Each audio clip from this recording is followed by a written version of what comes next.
respected participants once again. Many of you know me. My name is Jaimin Shah, and I'm co-founder and CEO of Teachers. We are a Government of India recognized startup providing college intelligence application to many colleges nationally and internationally. I hope you all are doing well and fine in this pandemic situation. So first of all, let me thank you for giving such a great response to for the third time to our initiative Let's Talk Education. We have got 500 registrations in just a single day of opening the link, which is really overwhelming. Also, the participants are not restricted to University of Mumbai. There are many registrations from many other universities of Maharashtra and also from other states like Telangana, Karnataka, Tamil Nadu, Madhya Pradesh, Bihar, and so on. So again, we thank all of you for giving such a huge response and we welcome all of you once again. Now, let me give you a brief idea about the initiative. So, Let's Talk Education is basically an initiative by teachers to discuss on various topics or aspects of education by bringing the best education on the platform and making the most out of it. This is the very first season of it where we'll be conducting series of webinars on making strategies on how our industry could revive post this pandemic COVID-19. We had Dr. Dilip Patil, Director of DLLE of University of Mumbai in our first episode, which was held on April 27. It was with BL Amlani College, where the topic was about how we can make our students industry ready. Our second episode held last Saturday in association with Cosmopolitan's Walia College, led by Dr. Shubha Menon, where two prominent speakers, Dr. Hemlatta, Principal of KC College, and Mr. Asif, Vice Principal of VSIT College, spoke on how we can make our faculties technology ready. In this third episode today, we'll be discussing on how we can strengthen our college education. Before we begin this topic, let me thank our client, MV Mandlis Colleges of Commerce and Science, and especially its principal, Dr. Gopal Krishnarao Kalkoti, for associating with us for this webinar. Now, let me invite Mr. Sanjeeva Salian, Honorable Chairman of Education Council of MV Mandli, to address to all the participants. Mr. Salian.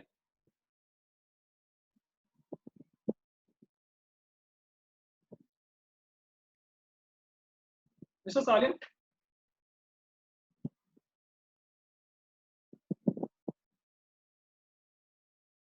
Audible? Yeah, you are now audible. You are. Yeah, at the outset, on behalf of the Magavira Vistapaka Mandali, 118 years old trust, which is managing educational campus in Andheri, of which ME Mandali's College of Commerce and Science also is a part, which is added by Dr. Gopal Kalkoti sir.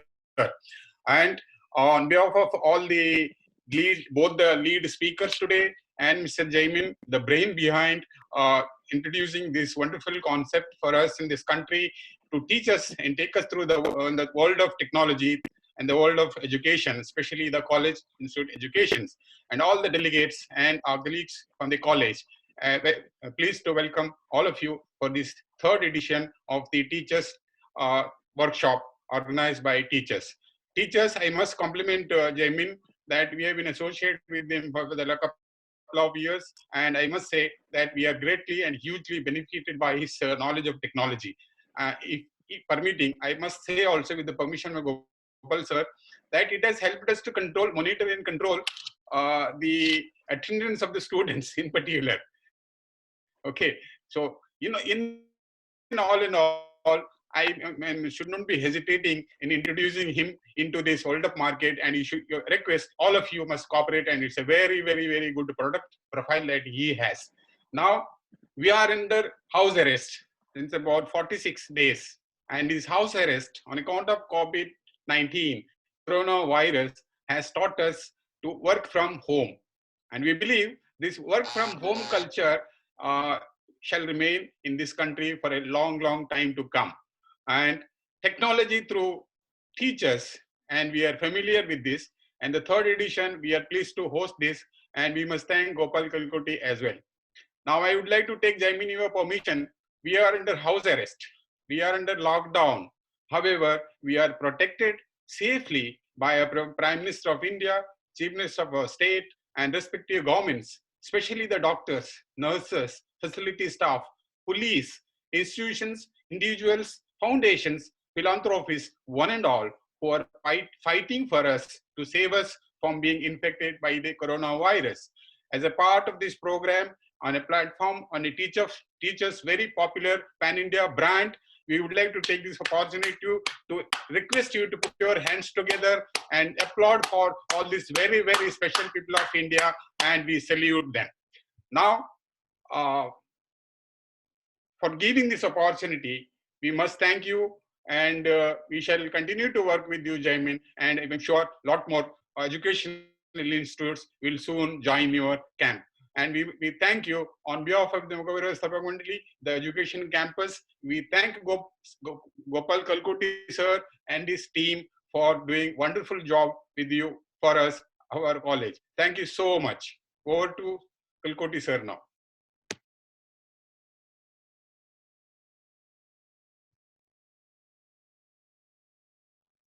Yeah.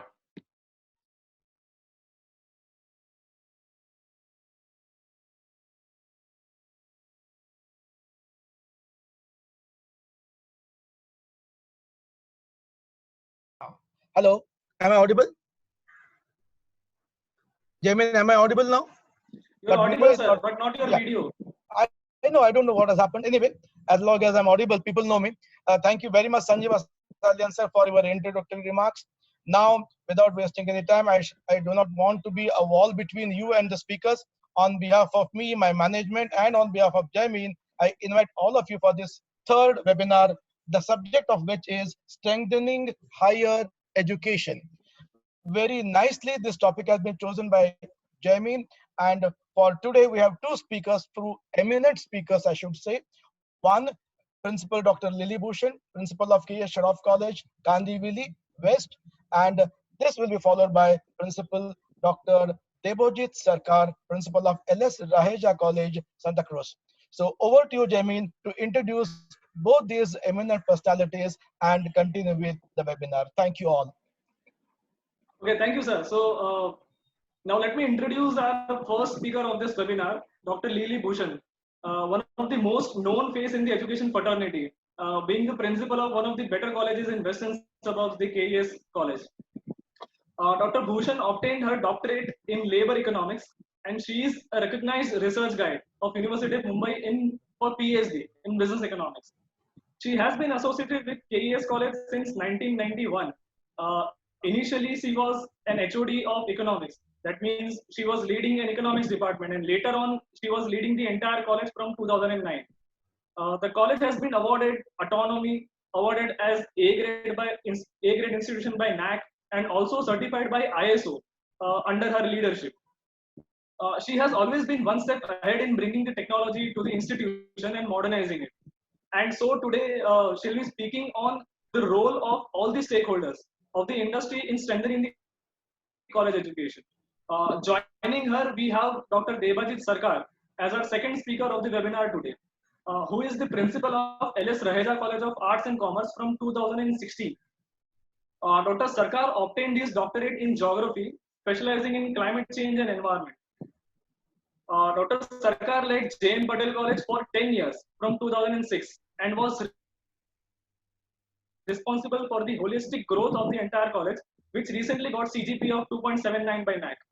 Dr. Sarkar will be speaking about the technical and legal aspects of strengthening the college education. Now, before I invite both the speakers to shower their knowledge, I'll just brief you all about why we have selected this particular topic today. So before I joined college as a lecturer, me myself was a lecturer previously. So before I joined college as a lecturer, I was teaching in coaching classes, and I was always wondered one thing, that a student attend college, pays fees over there to learn something, and the same student joins classes, pays fees over there to learn the same thing. This means that the time and money is invested twice to learn the same thing. Reason could be many, and let's not get into it. But the matter of fact is, the parallel industry has got much importance in last 1 decade. But we have got the opportunity this time, the opportunity of Ghar Wapsi of all the students. As nobody is willing to spend twice due to this upcoming depression, and the fact is, all the students will want to get all the learning from the colleges. maybe for the first time in last many years. But how? It could be maybe by investing more on human capital, maybe by investing more time on students, making colleges well equipped with the technology, or there are n number of ways of doing it.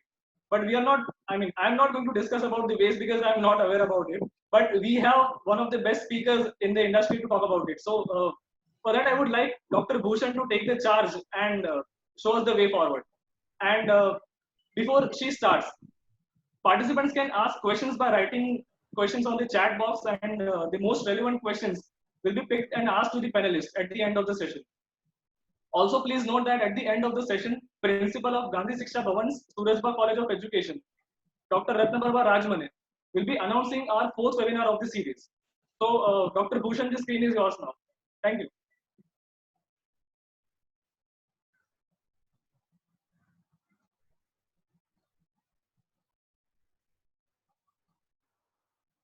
This opportunity, Dr. Kalkoti and the management of MBM College.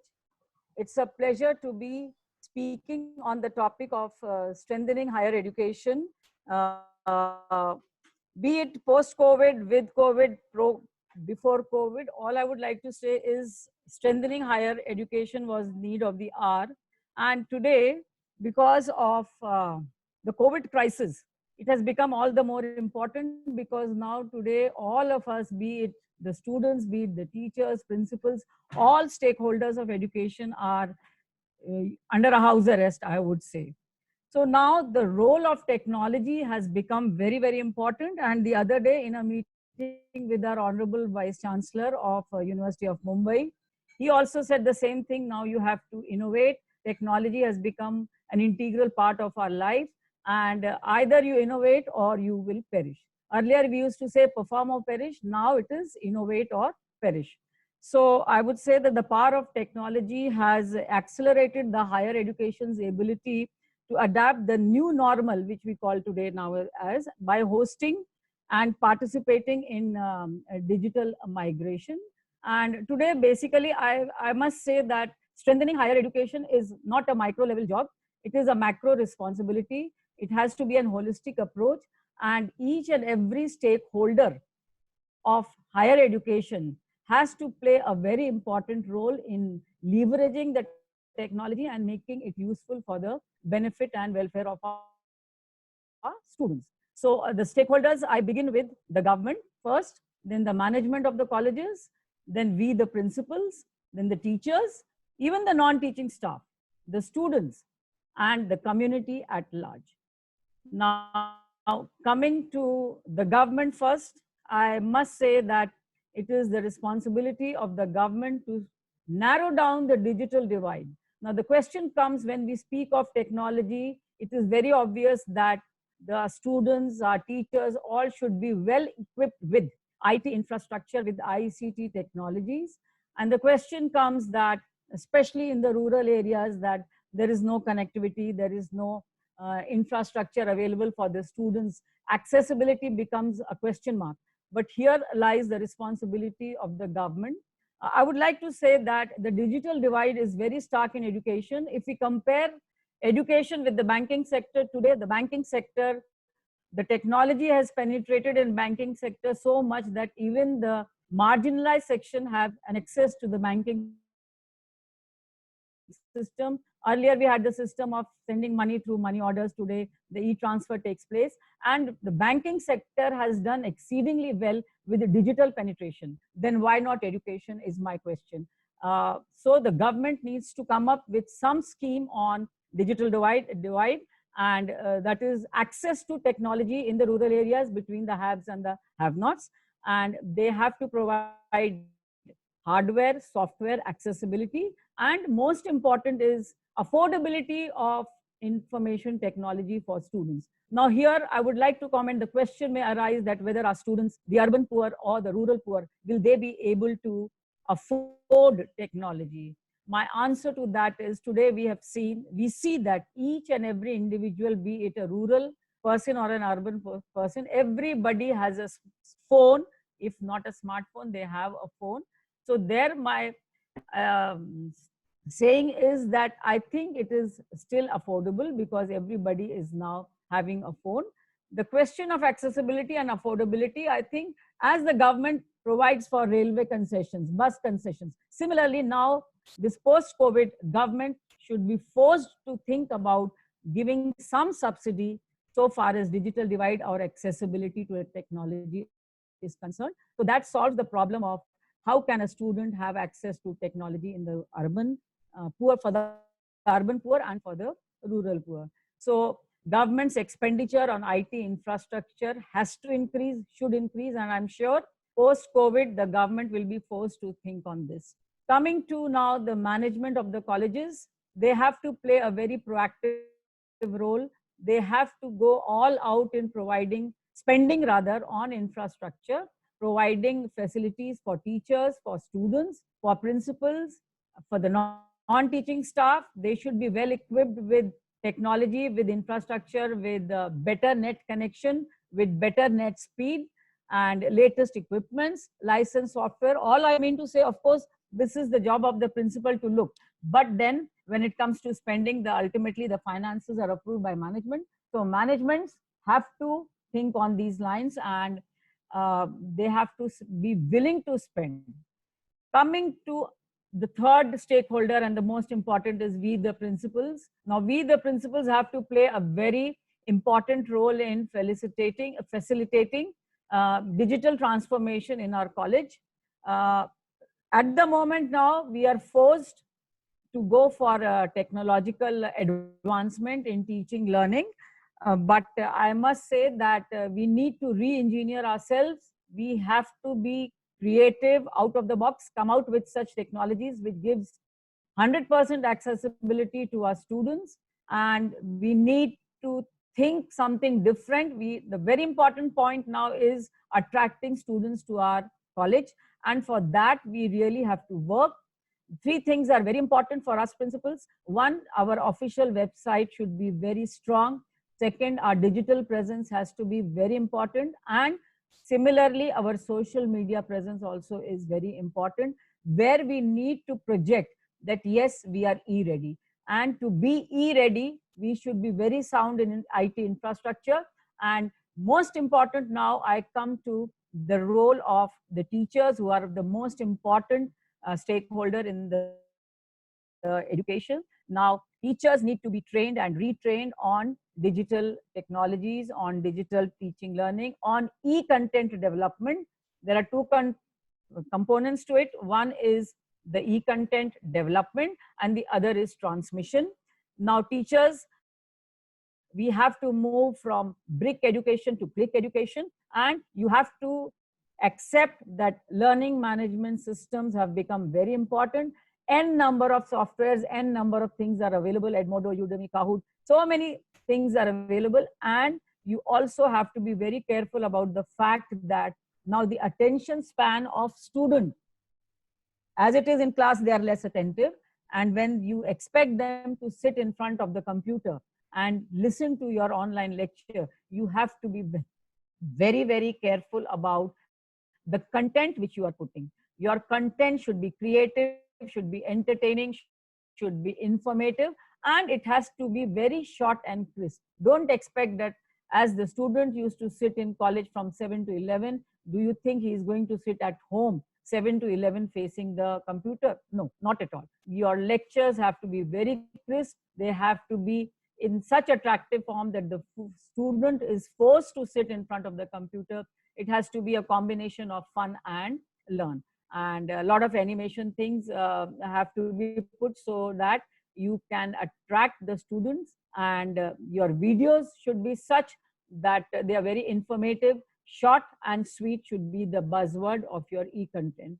And your own knowledge has to be very important. Your connect with the student. Now, the role of teacher as a mentor to the student has become very important.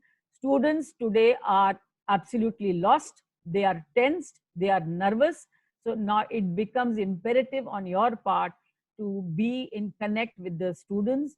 Remember, teachers, your existence depends on students' engagement. If there are no students in college, there is no need for you to be there. So your very existence becomes very important nowadays. Your connect with the students, your quality, your intrinsic value, the way you communicate, the way you teach to the student will become very important. In foreign countries, a teacher's remuneration depends on the student's demand. Now, all those things which are there in Western countries in the education field, the same criteria, the same parameters are going to come to our country also. There is a total disruption at the moment.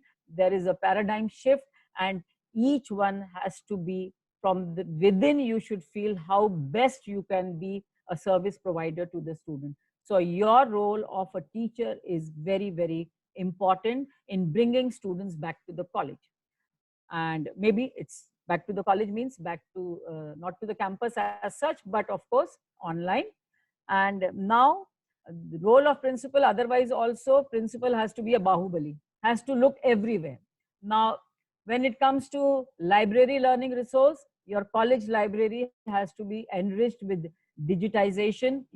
You should have a lot of digital books. Total digitization may not be possible at the moment, but the process of digitization of library should start. WebOPAC facilities, students sitting in the corner of their home, they can see which book is there in the college or not. Such access needs to be provided from the library end. The librarian has to be very smart. Teachers and principals, let me tell you, today we have smart boards, we have smartphones, we have smart students. Now we should be smart principals, and we should also be smart teachers. Even the non-teaching staff needs to be sensitized towards the needs and requirements of the students. Suppose if a student phones up and wants to know what is happening in college, the non-teaching staff have to be very courteous, very polite in answering to them. They should learn to sympathize, they should learn to empathize. And gone are the days when the non-teaching used to say, come after 2 days, come after 3 days. All these things are not going to work. We need to sensitize our non-teaching staff also, that post-COVID era, the students' concerns, students' requirements, students' mental status, what is there in their mind, what is going on in their mind. We all need to empathize with them and give proper answers. They are in tremendous, I will not say shock or suspense, but they are confused nowadays, and there are a lot of tension going on among students. What will happen to exams? What will happen to our studies in the coming days? Whether we will be able to see the face of the college or not. So whenever they ring up in the college premises, whenever they ask you, please be very empathetic, sympathetic to them. And now that was all about technology, and each one of us needs to re-engineer ourselves. There has to be a holistic development. A teacher alone, principal alone, management alone, or the government alone can do nothing. It has to be an all-round approach, very consistently, and that is going to be the future. You cannot shy away from technology now. That we have to accept, each one of us, and we have to work with technology. Now, a small case study, I would, of course, the community's responsibility and the students' responsibility and the parents' responsibility also is there. They should be willing to provide IT infrastructure at home also. And I don't think so it is a very expensive proposal that they will not have internet. I seldom think that students in Bombay at least will have a problem.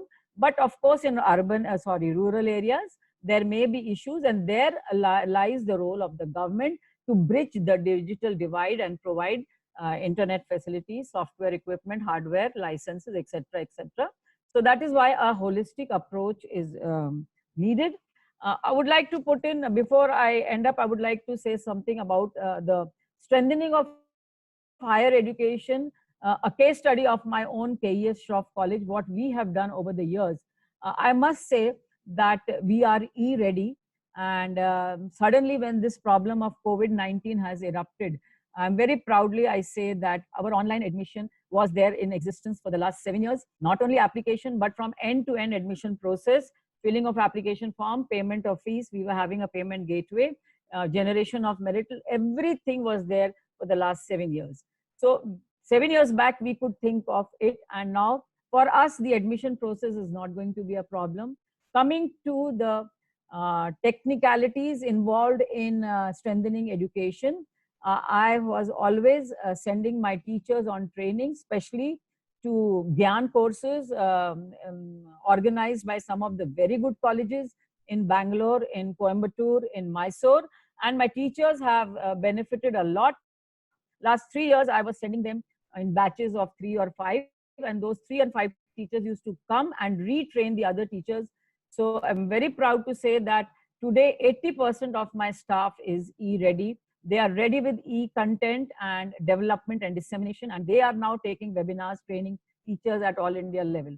So our readiness has come to our rescue, I must say, and we per se don't see any problem of not getting students. And as Dr. Kalkoti had said, that the question of Ghar Wapsi, and Jaimin also mentioned about students going to coaching class and not coming to colleges. We at KES Shroff College have never gone through this situation, because attendance has been compulsory and it has been implemented very strictly in the last for the last 30 years. And come what may, we administer without fear or favor. We have a very open and transparent system. So students not coming to college and going to coaching class, we have never come across that situation. And on this count, I would like to suggest to Jaimin and Dr. Kalkoti that if the university, the government strictly implements the 75% rule, then I'm sure this problem will not be there. After all, management colleges and engineering colleges, they follow this rule very strictly. Why can't we affiliated colleges follow that? So that problem can be tackled. It is not a big thing. Only thing is we have to come together and see that 75% attendance. And now with this online system, what will happen to the education? And that's a big question mark. Now, whether we are able to catch student online, whether he's just putting off his laptop and moving around in the house, not listening. Again, technology plays an very important role here, because the other day when I was attending a webinar of, I think Mr. Ketan Shah of Indian Institute of Digital Education, he showed us a very nice system of tracking the employee. We can track in the college whether a teacher is working on the laptop, which site he's visiting, what all he's doing, which area in the college he's roaming around. So similarly, we can have such systems, but of course, it's a long run decision. A lot of things to be done, but nothing is impossible today. Nothing is difficult. And to say whether the main question comes, the teachers say that whether the student will be having net connectivity. Tell me one thing, when we go around in Mumbai, don't we see dish TVs? Don't we see the channel dish TV disc on the slum houses everywhere in every house? So if they can have cable connections, if they can have dish TVs in the house, can they not have internet connection? That is my question. That is my answer to all the people who will think that accessibility and affordability will be a big question mark. So I think in this small talk, I think I have covered everything, and a holistic approach. We have to adopt and adapt technology. There is no way out. That is the message I want to give to everybody, the principals, the heads of the department. You have to really work on the e-content development, and transmission, dissemination is equally important. And your journey begins now, a different journey, a virtual journey begins now, and you have to be the leader in your own way. And attracting students is very important.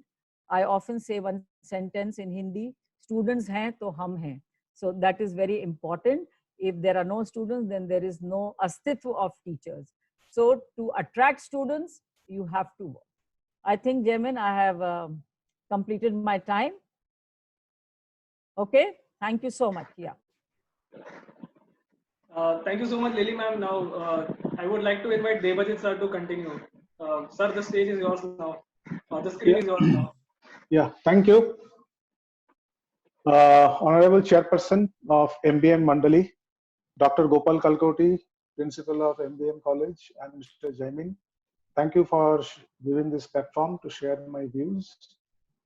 I agree with all the points that Lily Madam has just spoken about. Am I audible? Yes, sir. Okay.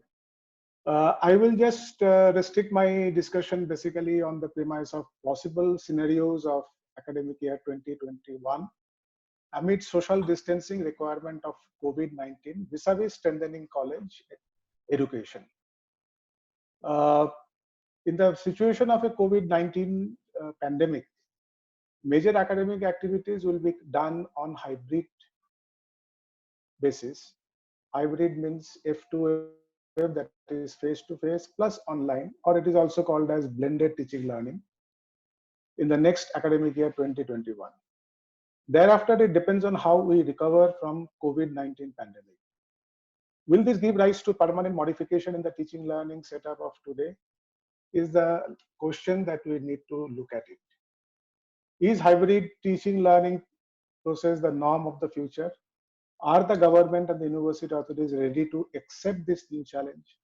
Will the teachers, parents, and the students be psychologically comfortable with the scene where the students are not present in the class or have logged on from their electronic devices and are recording their presence? How are the practical going to be conducted? So there are many issues. Can we show the slide number 2? Jaimin? Just a moment, sir. Just a moment. We are just sharing the slide.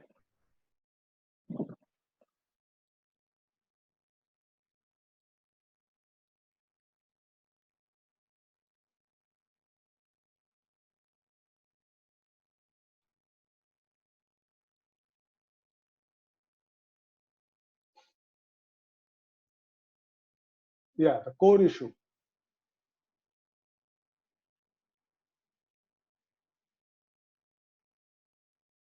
Shall I start?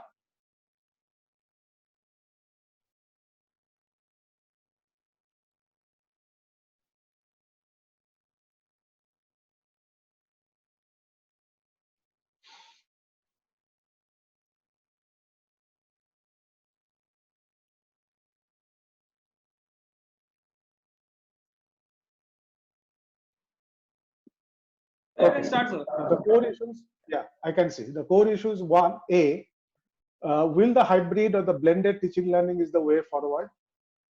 Yes, at least for the academic year 2021, the hybrid TL teaching learning will continue. Difficult at this point for me to say anything about 21, 22, and so on. Yes, certainly the hybrid learning is the way forward. Now the university in its latest circular issued on 5th May 2020 has asked the teachers to prepare about 30 to 50% content, e-content. So that shows that at least for 2021, we should be ready with the hybrid teaching learning. Are teachers psychologically strong enough to accept the shift from classroom lectures to hybrid teaching learning? This is not, practically speaking, this is not so very easy to accept it. Studies have shown that there are a lot of resistance in the beginning, and there will be from both sides, teachers, faculty, as well as from students. Now we'll go into some other micro issues. Slide number 3. Unclear scenario of the hybrid teaching. Anytime, anywhere, anybody is the concept of blended learning, whether it is a asynchronous mode or synchronous mode. Asynchronous mode is a recorded one, and synchronous is a live one. So storage and seamless accessibility is required.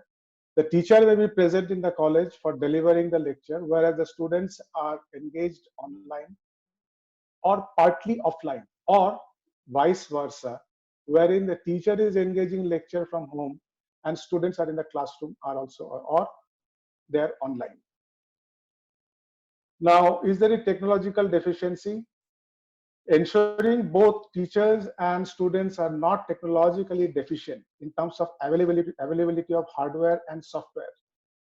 In reality, learning to use more sophisticated technologies will be a challenge. Third issue is training on use of software. Now, this is in context to the second one, technology deficiency. Learning. So what you have to do is rigorous hands-on training on usages of software is must both for faculties and students. Technology upgradation is also necessary from time to time. Initial investment in acquisition of technology and software and hardware, yes, there will be a huge amount of expenditures that should be incurred, but possibly There are many open sources. Colleges should depend on the open sources as much as possible. We have to prepare an academic plan.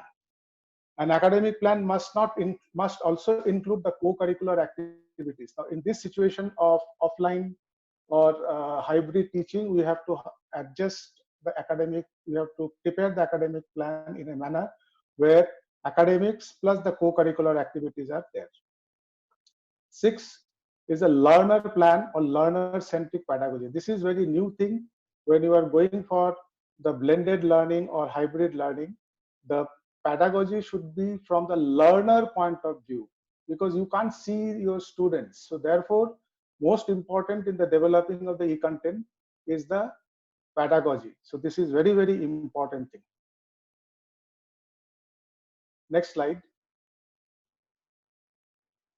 This is about the formative and the summative evaluation. To be decided about the nature of evaluation and the frequency at which the evaluation will be held. Whether online or pen and paper method, examination can be conducted online, which would save a lot of time that generally goes in assessment. In that case, teachers need to develop large question bank in the course or courses concerned and should know to handle the software. Now, doing this, is it financially viable investment for college? Lily Madam has just spoken about it.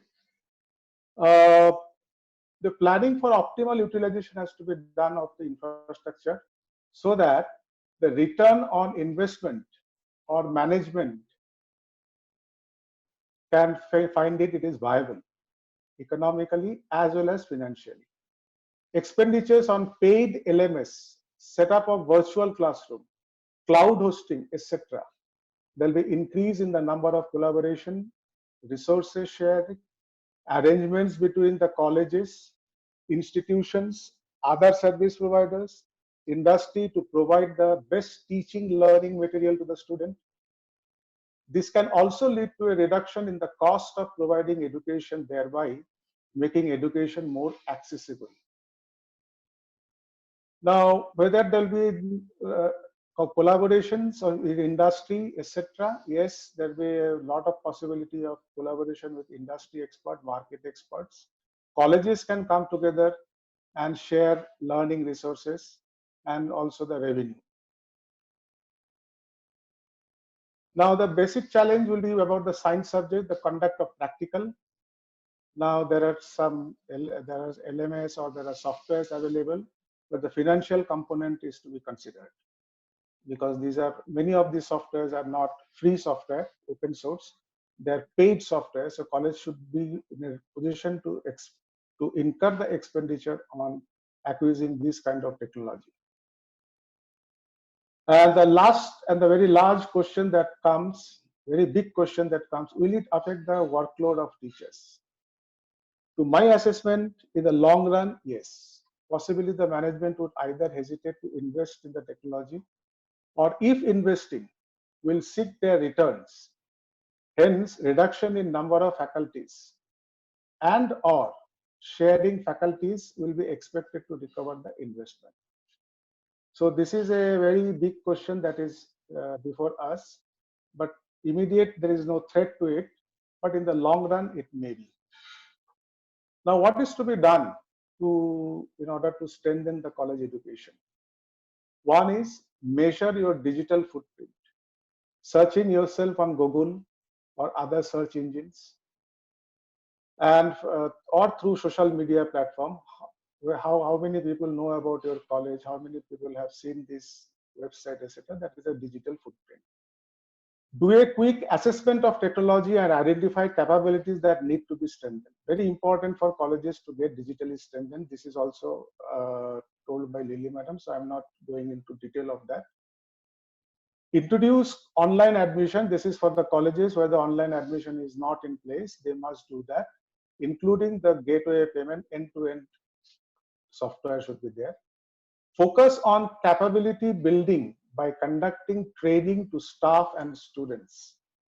Train your staff on usages of various educational technology, LMS, learning management systems, development of content and lesson plan, following Bloom's taxonomy, and setting a target for the teaching or learning objectives. Side by side, students also need to be trained on usages of technology, because finally they are going to use this technology. So they also should know how to use the software for their lectures, etc., etc. Evaluate the readiness of digital content.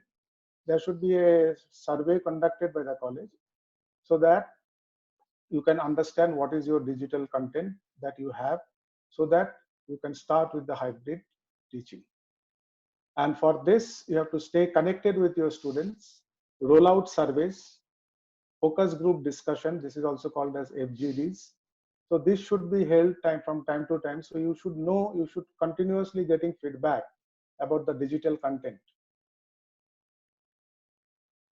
So these are my thoughts, which I have humbly submitted. I have done with my presentation. Yeah, Jamin.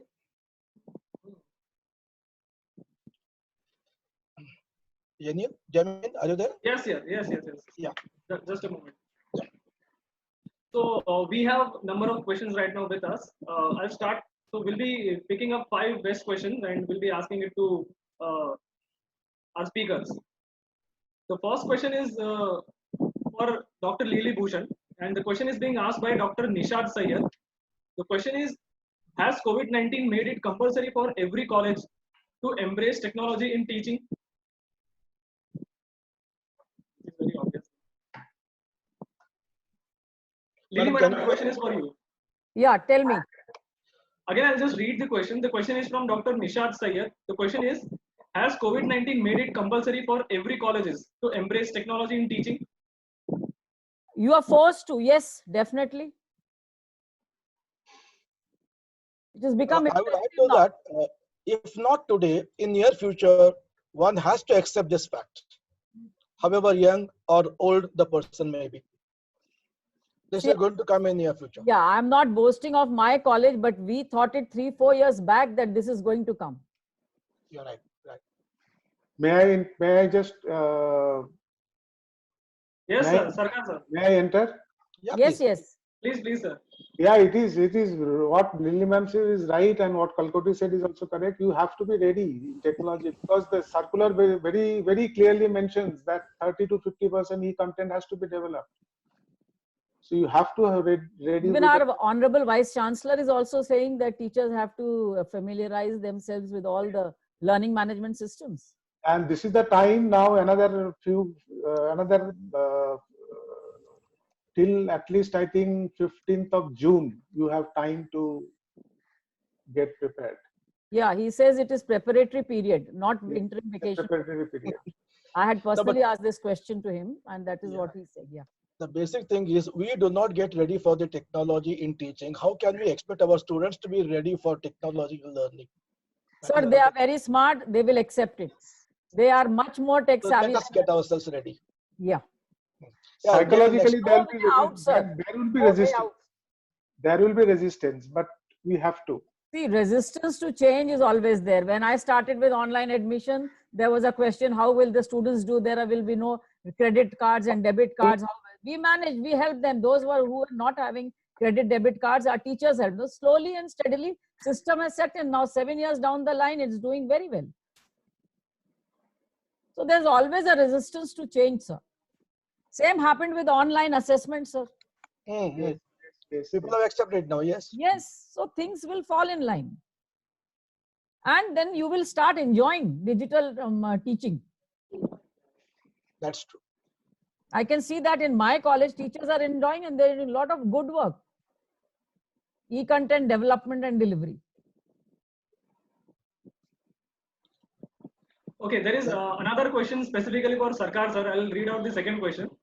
The question is from Dr. Krishnan. She says that is online digital teaching is a substitute for teachers in the class, or is it supplementary to that? This is really important question. I'll just repeat the question. Is online digital teaching is a substitute of a teacher in the class, or is it a supplementary to that? No, it will not be a supplement. What is the question? Just repeat, please. Yeah, I'll repeat the question. Question is online digital teaching is a substitute of a teacher in the class, or is it supplementary to that? Definitely it is supplementary, Jaimin. Supplementary. No technology can substitute the teacher in the world. Yes, it's Always supplementary. the technology is a supplementary to the teaching. Unless we adapt ourselves, and quicker we adapt, better it will be for us. It Yes. cannot substitute teacher for any day, any time. Interface has to be there. Yes. It is only a supplementary, not a substitute. Absolutely correct. Technology is just a tool. Teacher cannot be substituted. Na? Kalkoti sir, do you want to add something to it? I have already added. Go to the next question, please. Okay. Next question is for Lily madam. Yes. The question is from Dr. Albin. Question is, e-readiness and e-content development are really very important. How does one ensure that e-dissemination is a correct manner? How does one ensure that E-dissemination in a correct manner. the feedback, see, you will be taking feedback from the students. You will come to know whether your e-dissemination is proper or not. Nowadays, feedback is very important. Yeah, feedback is there, and if you use the LMS, learning management system, they have a continuous kind of a summative evaluation, and that summative evaluation will tell you the level of understanding, the level of learning. Yes. Yes, but one has to know that. As often a teacher is judged by how many students have passed in the subject. Something that kind of a thing like. It also depends on how you prepare the e-content. Unless if you prepare the e-content in that particular manner, looking into the learning point of view, then there are different ways to get the feedback, and you know the level of learning. It's not a difficult thing, I would say, and if you are honest to yourself, you will get the results. The feedback will let you know how you are performing. How is your e-dissemination? What is your acceptance by the students? You will come to know. All said and done, we should prepare our content in such a way that both the content and the presentation should be student-centered. Yes. Students never feel like withdrawing themselves from the screen. Exactly. If we prepare you should cater to the attention span of the student. Exactly. Okay. I'll read out the next question, which is from Ms. Asim to Dr. Sarkar.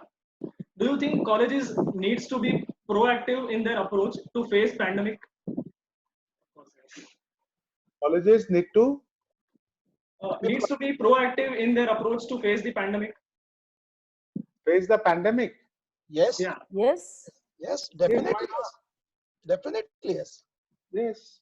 Everybody in the panel has to agree to this. I'll tell you, the colleges should go one step ahead.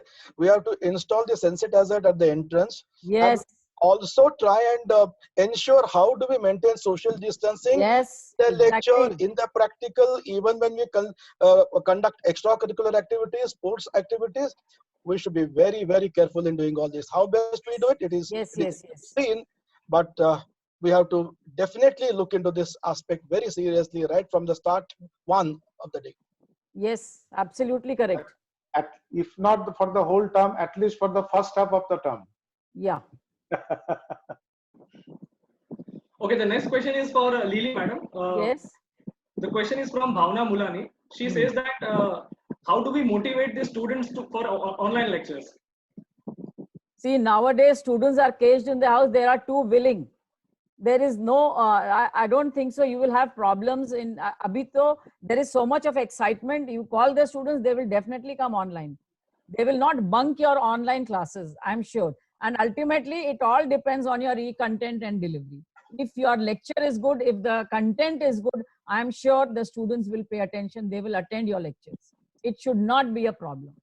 Like if a teacher is good, the class is full. If the teacher is not good, the class is not full. Agree. Something like that. Something like that. Agree. Some parallel can be drawn to that. But there is an advantage in the online that it is need not to be always a synchronous. It can be asynchronous also, where the students can, anybody, anytime, they can see the lecture, they can listen the lecture. Yes. Advantage. Yes, yes, yes. Anybody, anytime, anywhere. They can also jot down their points of view, ask the questions, or they can come out with some other ideas to make value additions to the e-content all this Yes. creativity will also be expected from the Definitely. students. We Your always take our e-content. students for granted, which is not true. And they Yes. can go through the video time and again. They can go through twice, thrice. Whenever they have difficulty, they can go through the video. That is an advantage that you have. Your content has to be very good. Your content has to be very effective, entertaining. Use animation, use different ways of explaining, give anecdotes, give case studies, give examples. Make your content interesting. Why will not a student attend? If not, Absolutely. where he will go? Very true. Very true. Okay, now we are, I guess Ratna Brahma madam wants to speak on something. One small, Jaimin, can I speak for a minute? Yes, ma'am. Yes, please. My advice to all the education administrators present here is, for your e-readiness, please start collecting data. How many students have smartphones? Do they have internet at home? What is the speed of internet there? Please start doing this homework right now. You have to increase your digital footprint. Start getting the data right now before you start going for admissions. These are small baby steps we have to take to increase our connectivity to the students. Start collecting data. Get an opinion whether you prefer online mode or offline mode, whatever. I mean, do some homework and you'll come to know whether they'll be interested in or not. But then there is no way out. You also have to tell them. Okay, I guess Ratna Brahma madam had to add Yes. something. Ma'am, do you have something to be added? Yeah. Ours is a teacher education college. Right. Basically, 50% practicum and 50% theory. So thanks God, we have completed our practicum. That is the internship, 11 weeks internship in the school. Yeah, And then lockdown period has come. yeah. And I'm very happy because only theory part and assessment and projects were remaining. But for that also I was very much worried. Actually, our teachers are very ICT savvy, because they always has to use ICT in the lectures also, and for the teaching methodology and approaches also. So beginning they were hesitant little bit, but they have completed all the portion through the Google Classroom. Only now the platform of the testing, confidentiality, reality and validity of that testing. For that I was looking the expert, and yesterday only I took the webinar on that. How they will do the test, assessment and assessment, test and examination, online examination, because we wanted to keep our internal assessment ready. Now it is very difficult to open the college the next 1 month. So our students are going for the teaching field. So we should have to make them ready. That is what we are trying our level best, and giving them suggestions from the many experts. So how you are conducting the examination, ma'am? Sir, Google Classroom. Google Classroom. I was about to tell you. Selecting for the same. And yesterday, very beautiful webinar we have conducted on that through EdFly. And our means I have called the engineer from the techno engineer for the same. That person was the MS in the computer science also, and education technology also, MAT. So I have called him, and I thought that I have to give the scientific approach of the examination and testing and the assessment for our teachers. So it was very useful. I will send slides send to you. And now no substitute for the actually no substitute for the teachers, but we have to handle this situation, and we have to complete our students portion, and we have to take them ahead. Otherwise, lacking behind for the B.Ed student, it is very biggest loss for our things. Thank you. Okay, so I mean, thank you so much for your valuable input, ma'am. So we are actually flooded with many questions, and I'm sorry if I'm not able to put in all the questions to our speakers. But I have few, so I'll just I mean add 2 or 3 maximum questions to in front of our speakers. There is one question from Dr. Vijaya Jacqueline. She says that, can digital teaching create the influence what a teacher creates practically in the classroom? I'll just repeat the question. This is for Dr. Lily Bhushan, madam. Yes, yes. I'll just repeat the question. Can digital teaching create the influence what a teacher creates practically in the classroom? Why not? I would say more in times today. The influence of digital teaching can be much more than what is practically done in a brick and mortar classroom. You have so many tools for you to disseminate knowledge. Okay. It is not that digital teaching will be anything less than what you are teaching in class. Rather, today's students would prefer, they would enjoy. Teacher will enjoy teaching and the student will enjoy learning. That is my view. That is what I am experiencing in my college. 80% of my staff is e-ready. They are using LMS and they are enjoying in this span of 45 days, I would say, without my saying, without my telling them. They all are doing something or the other, and they are in good connect with the students, and they are teaching, and students also are giving good feedback and they are enjoying. Okay. Now there is one last question of this session right now. I'm sorry if I'm not able to cover all the questions because there are many in the list. So I'm just picking out the last question from my favorite professor, Professor Prajna Shetty from Sharaf College. She is asking to Debajit sir that if we make use of tracking application or any other, you can say application related to the technology, won't it be the intrusion to the privacy?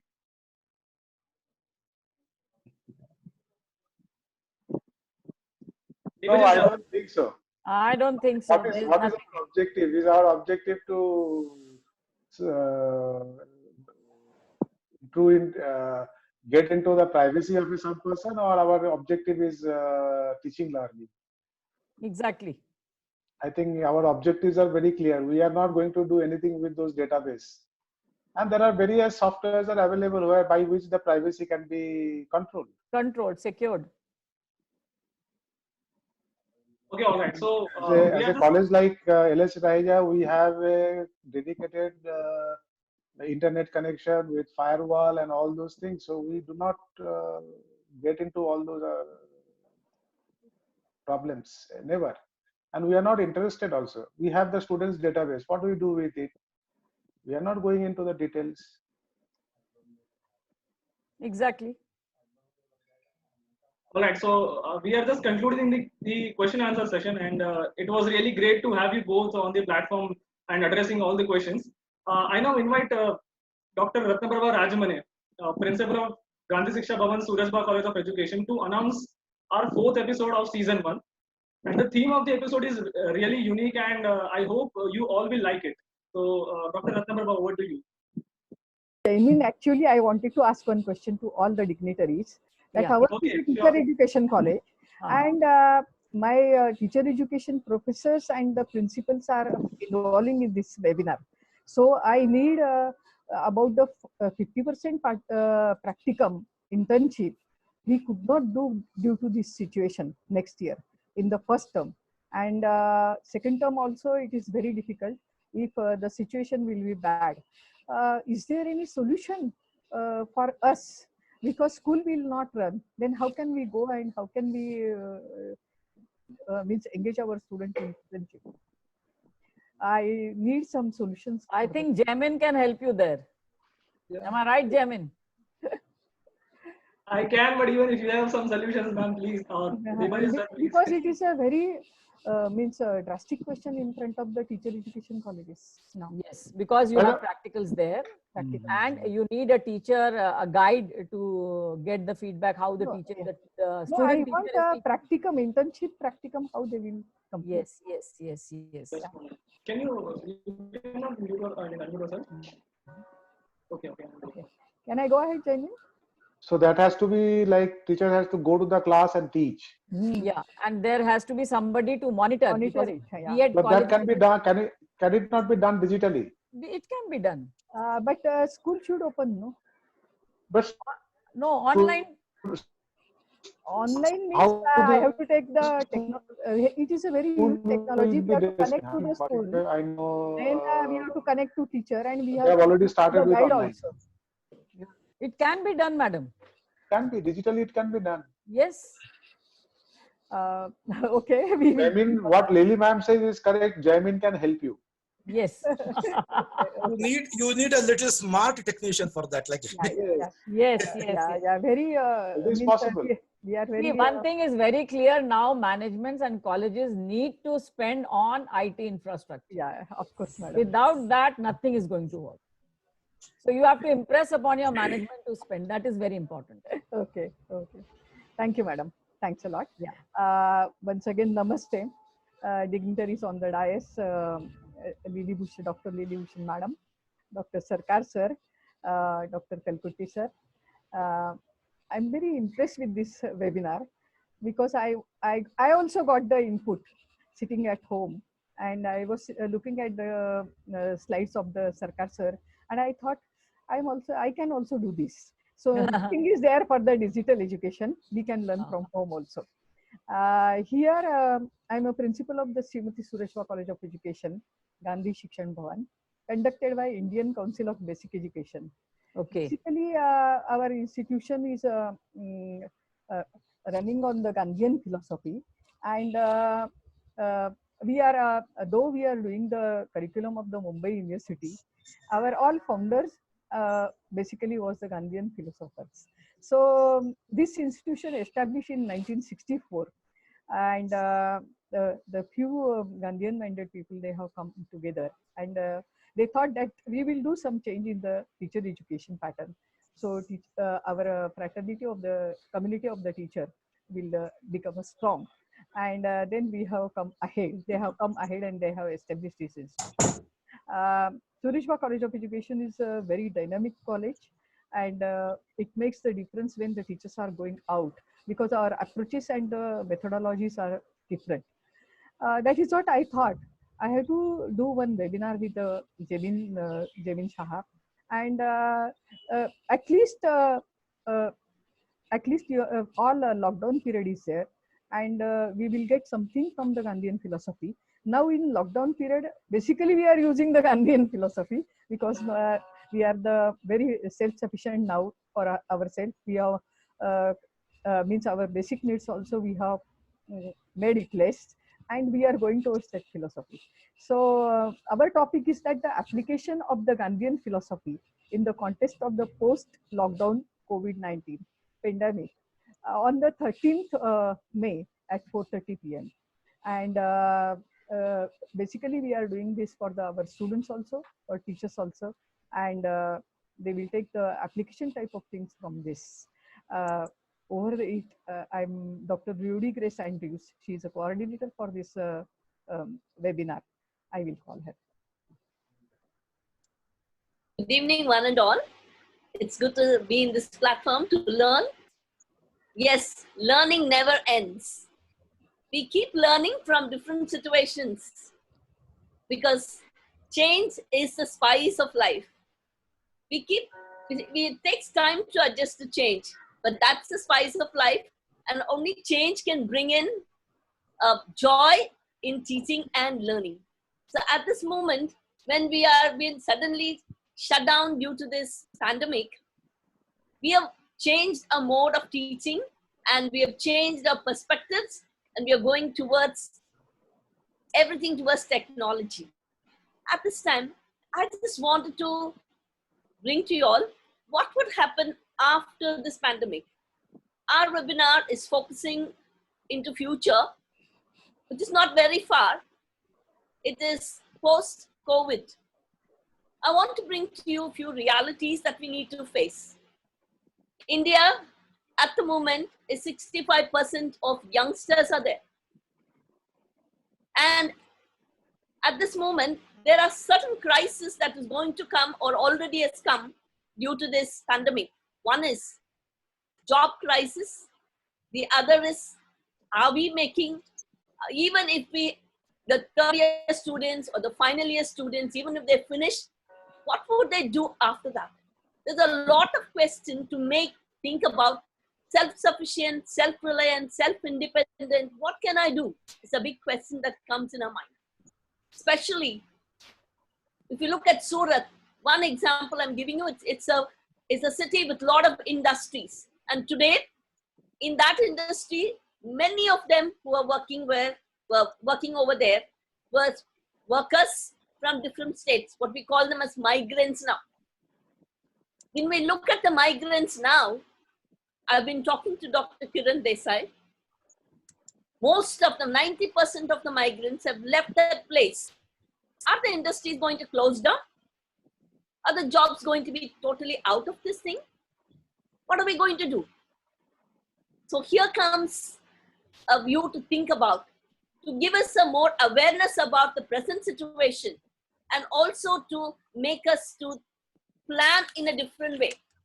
We have taken this seminar on application of Gandhian philosophy in the context of post-lockdown COVID-19 pandemic. Our goal is to reflect on present system and also to plan, come out with new perspectives, to create local capacities. If the Surat workers are not there, if they do not equip the youngsters of Surat to work at all things, following dignity of labor of Gandhian philosophy, this nation will be going somewhere else. So are we preparing our youngsters as leaders, motivating them towards this? In this, are our curriculum going to help us to frame to that? Are we going to have practical aspects connected to it? Yes, this closure is going to be for a longer time. So in that, am I going to give them a lot of practical aspects the moment they open, and a theory through this connectivity of technology, and make them more productive? To answer all this is the webinar coming up, and we have 3 eminent people in the field who's going to share their thoughts and views. I would like to name them and give a few insight about them. One is Dr. Kiran Desai, officiating director and professor of ICSSR Surat. He has a long experience, 25 years of experience in association with CSS. Very especially his interest is to connect industry sector and to apply them into the research and academic pursuits. So he is from Gujarat. He will be joining us. And the second person who is going to join us is Dr. Vibhuti Patel. All of us, most of the people would know about her. She is a professor at this Advanced Center for Women's Studies. And prior to this, she was head of the department and director of economics in SNDT.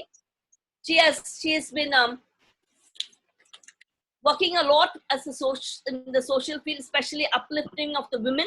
She's a great economist. We will be throwing insight about what are the economical perspectives that would come and what plans as educationists we could do it. How could we face this situation is what she's going to throw light on. Our third person is Mr. Anil Herbert. He is someone who's working in the grassroots level. At this moment, he's been working with the migrant people who are really struggling for day-to-day things. Half of them have stranded on the way. Some of them have gone to the villages. But for them, for the present needs of food and other things he's taking care of. He is an engineer by profession and from Bangalore. He is managing director of Emergent Meditech Private Limited since 2000. He has wide experience of healthcare, biomedical and engineering. He is also very actively working with the NGO and helping hands. He was actively also involved with National Youth Project. So he is going to share with us his experience with this migrant people and what can, as we as educators, can bring a change into our students with regard to our social work, with regard to our other co-curricular activities that we are planning. How can we plan that to make it more fruitful? And that's what we are going to have on 13th of May through teachers. So we are really glad to announce about a webinar. Looking forward for all your cooperation, looking forward for all of you to participate and learn a lot from this. Thank you very much. Thank you. Thank you, Judy ma'am, and thank you, Ratnabha ma'am. I would like to now invite the most known face of the industry, one of the most known, Dr. Gopal Krishna Kalkoti, to conclude this session. Over to you, Kalkoti sir.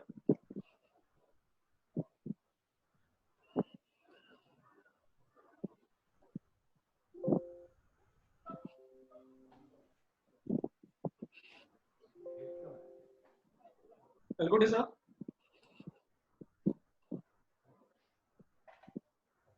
I think he's not there. Just a moment. Just a moment. I'm just...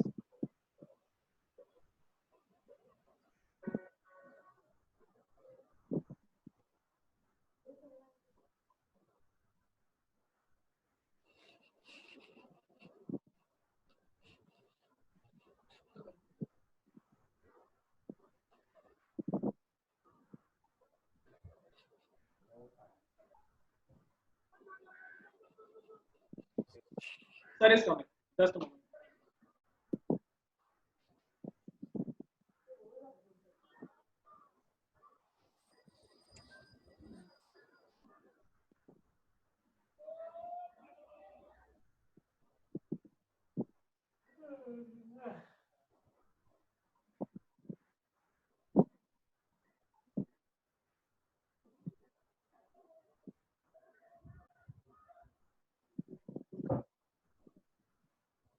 By the time sir comes, I'll just give you the statistics about this particular webinar. So, just for the matter of fact, this webinar was attended by representatives of more than 250 colleges, and that is not just from Mumbai University, but from all over the universities of Maharashtra and even outside the Maharashtra.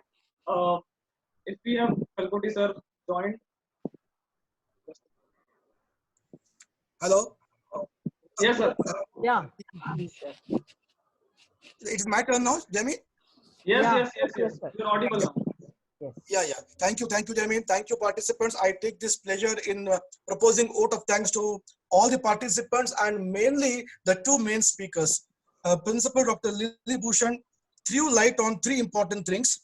One is our e-content should be short and sweet. Madam, we accept this. This is very important. We cannot bore our students with a 48-hour lecture. Yeah. Second point she has stressed is all the principles should be Bahubali principles. For that, we need to try. We'll definitely come up to your expectations. And the third one she has told is make 75% compulsory. All of us at the college level would definitely take this forward and see that all these three are implemented. Taking 3 points from Debajit's presentation, sir, you have done beautiful presentation. You have suggested all the institutions to go for hybrid teaching. It is inevitable now. We should definitely go beyond that. And also you have very rightly pointed out that we should think of industry collaboration for developing our e-content and making our students industry ready. You have also raised a very important question whether the workload will be affected or not. Let us not think about this workload part right now. Let us start preparing ourselves for providing e-content and e-teaching to our students, and then we think of all these other areas. On my behalf, on my management's behalf of MV Mandali's Colleges of Commerce and Science, I take this opportunity to thank Mr. Jamin, who provided to all of us this wonderful platform. And his Teach app is such a wonderful app. I strongly recommend all of you. I have paid for it, not that. So it is really doing well, and it caters to a lot of your requirements. All that he will explain to you later on. I personally thank all the principals, vice principals, coordinators who have joined not only from Mumbai, Maharashtra, but from all the part of the country. Thank you very much for joining. And with your such kind of support and response, definitely we will do better webinars on the more prominent subject in times to come. Once again, thanks all of you. Jamin, over to you. Yeah, thank you everyone. Thank you all the participants, and participation certificate will be delivered to you in a week's time. So by the time, give us some time to prepare the certificates rather than just posting that where is our certificate. So we'll be delivering it as soon as possible. All right. Thank you so much everyone for participating in it, and I hope you all will join us for our next webinar, which is on next Wednesday. So usually we do it on Saturday, but we are doing it on Wednesday. Next coming Wednesday we have our webinar. So I hope you all will join. Thank you so much, sir. Thank you, everyone. Thank you, Lily ma'am. Thank you, Sarkar sir, and thank you, Kalkoti sir, as well for co-hosting this session. Thank you. Thank you. Okay. Thank you. Bye. Thank you, sir. Stay home, stay safe. Thank you. Thank you. Thank you, sir. Yeah. Thank you.